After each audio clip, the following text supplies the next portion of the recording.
Una verdad largamente contenida salió finalmente a la luz y cambió por completo el rumbo de la conversación pública. La versión que durante tanto tiempo se sostuvo fue cuestionada cuando Maasine decidió hablar sin reservas. El ambiente se tensó desde el primer instante. Las palabras pronunciadas no dejaron espacio para interpretaciones ambiguas. El relato fue directo y cuidadosamente estructurado. Cada frase parecía tener un peso específico. Y el impacto fue inmediato. El nombre de Zeng Torun quedó inevitablemente vinculado a esta revelación, mientras Maasine Meravet asumía el papel de quien decide exponer su versión completa de los hechos. No hubo titubeos visibles en su discurso. Tampoco dramatismo innecesario. La serenidad con la que narró los acontecimientos sorprendió a muchos. Esa calma otorgó aún más contundencia a sus palabras. Y reforzó la credibilidad percibida por quienes escuchaban. La historia, según fue contada, se desarrolló en etapas claramente diferenciadas. Maasine describió momentos, contextos y decisiones con precisión. No recurrió a exageraciones. Se limitó a exponer lo que, desde su perspectiva, ocurrió realmente. Esa estructura ordenada dio coherencia al relato. Y permitió que la audiencia siguiera cada detalle con atención sostenida. El contraste entre la versión anterior y la nueva narrativa fue evidente. Lo que antes parecía firme ahora quedaba en entredicho. Las piezas comenzaron a reorganizarse en la mente del público. Cada información adquirió un matiz distinto. El relato completo cambió de tono. Y la percepción general empezó a transformarse. La palabra mentira no fue utilizada de forma ligera. Su mención implicó una acusación directa. Pero fue expresada sin exaltación.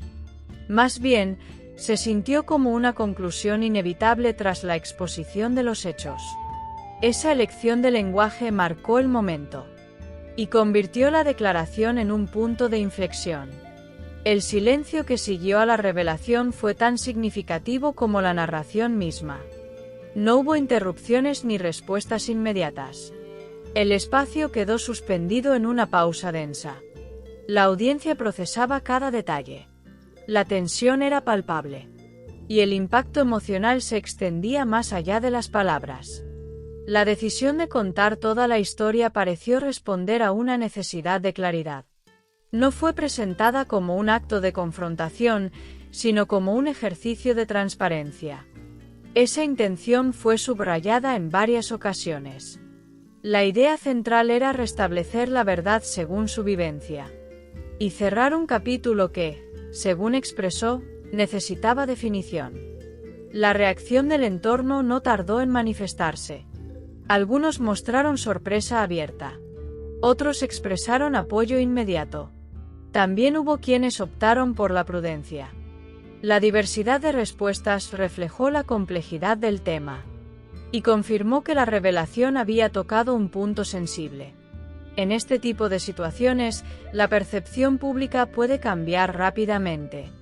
Una nueva versión puede alterar narrativas consolidadas. Eso fue precisamente lo que ocurrió. La historia dejó de ser unidireccional.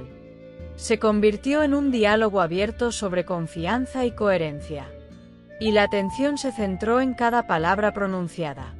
El tono utilizado por Maasine fue clave para el impacto logrado. No hubo ataques personales directos. Se enfocó en hechos y sensaciones.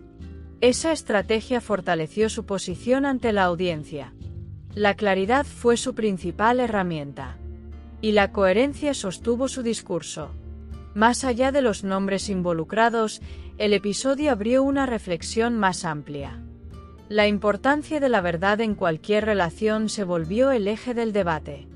La confianza, una vez cuestionada, se convierte en tema central. Y la transparencia adquiere un valor incuestionable. Esa dimensión trascendió lo individual. El relato completo dejó claro que las versiones pueden coexistir, pero no siempre coincidir. La exposición pública de una discrepancia así implica riesgos. Sin embargo, también puede ofrecer cierre. Esa dualidad estuvo presente en cada tramo de la narración. y marcó el tono general del momento. A medida que avanzaba la explicación, la sensación de determinación era evidente. No parecía un impulso momentáneo. Más bien, se percibía como una decisión largamente considerada. Esa convicción reforzó la solidez del mensaje y consolidó la impresión de que no quedaban asuntos pendientes por decir. La historia, tal como fue presentada, redefinió la conversación. Lo que antes se aceptaba sin cuestionamiento ahora era revisado. La narrativa cambió de eje, y el debate se trasladó hacia la coherencia de las versiones. Ese giro fue el resultado directo de la revelación. Así, la declaración de Maassine marcó un punto decisivo. La supuesta mentira quedó expuesta desde su perspectiva. La historia fue contada de principio a fin sin interrupciones. El impacto fue inmediato y profundo. Y la conversación pública quedó inevitablemente transformada por esta nueva versión de los hechos.